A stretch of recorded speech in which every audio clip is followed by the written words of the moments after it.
कुशीनर देश के राजा शिबी एक दिन अपनी राजसभा में बैठे थे। उसी समय एक कबूतर उड़ता हुआ आया और राजा की गोद में गिरकर उनके कपड़ों में छिपने लगा। कबूतर बहुत डरा जान पड़ता था। राजा ने उसके ऊपर प्रेम से हाथ फेरा और उसे पुचकारा। कबूतर से थोड़े पीछे ही एक बाज उड़ता आया और वह राजा के सामने बैठ गया। बाज ने मनुष्य की बोली में कहा, आप न्याय को जानने वाले राजा हैं। आपको किसी का भोजन नहीं छीनना चाहिए। यह कबूतर मेरा भोजन है। आप इसे दे दीजिए। महाराज शिबी ने कहा, तुम मनुष्य की भाषा बोलते हो। साधारण पक्षी तुम नहीं हो सकते। लेकिन तुम चाहे जो कोई हो, यह कबूतर मेरी शरण में आया है। मैं शरणागत का त्याग नहीं करूंगा। बाज बोला, मैं बहुत भूखा हूं। आप मेरा भोजन छीनकर मेरे प्राण क्यों लेते हैं? राजा शिबी बोले, तुम्हारा काम तो किसी भी मांस से चल सकता है।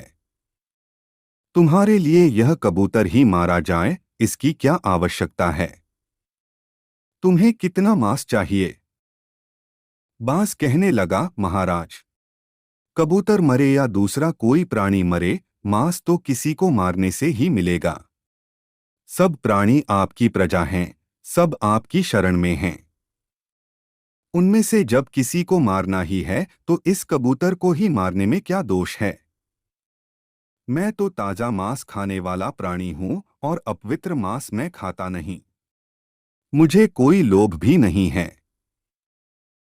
इस कबूतर के बराबर तौलकर किसी पवित्र प्राणी का ताजा मांस मुझे दे दीजिए। मेरी भूख उतने से बुझ जाएगी। राजा ने विचार किया और बोले, मैं दूसरे किसी प्राणी को नहीं मारूंगा। अपना मांस ही मैं तुमको दूंगा। बाज बोला, एक कबूतर के लिए आप चक्रवर्ती सम्राट होकर अपना शरीर क्यों काटते हैं? आप फिर से सोच लीजिए। राजा ने कहा, बाज, तुम्हें तो अपना पेट भरने से काम है। तुम मांस लो और अपनी भूख मिटाओ। मैंने सोच समझ लिया है। मेरा शरीर अजरमर नहीं है। शरण में आए एक प्राणी की रक्षा में शरीर लग जाए, इससे अच्छा इसका दूसरा कोई उपयोग नहीं हो सकता। महाराज की आज्ञा से वहां कांटा मंगवाया गया। एक पलड़े में कबूतर बैठाया गया और दूसरे पलड़े में महाराज ने अपने हाथ से काटकर अपनी बाईं भुजा रख दी। लेकिन कबूतर का पलड़ा भूमि से उठा नहीं। महाराज शिबी ने अपना एक पैर काट कर रखा और जब फिर भी कबूतर भारी रहा तो दूसरा पैर भी काटकर चढ़ा दिया।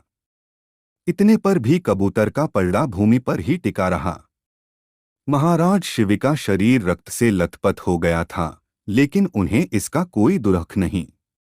अब की बार वे स्वयं पलड़े पर बैठ गए और बाज से बोले, तुम मेरे इस देह को खाकर अपनी भूख मिटा लो। महाराज जिस पलड़े पर थे वह पलड़ा इस बार भारी होकर भूमि पर टिक गया था और कबूतर का पलड़ा ऊपर उठ गया था। लेकिन उसी समय सबने देखा कि बाज तो साक्षात देवराज इंद्र के रूप में प्रकट हो गया है और कबूतर बने अग्निदेवता भी अपने रूप में खड़े हैं।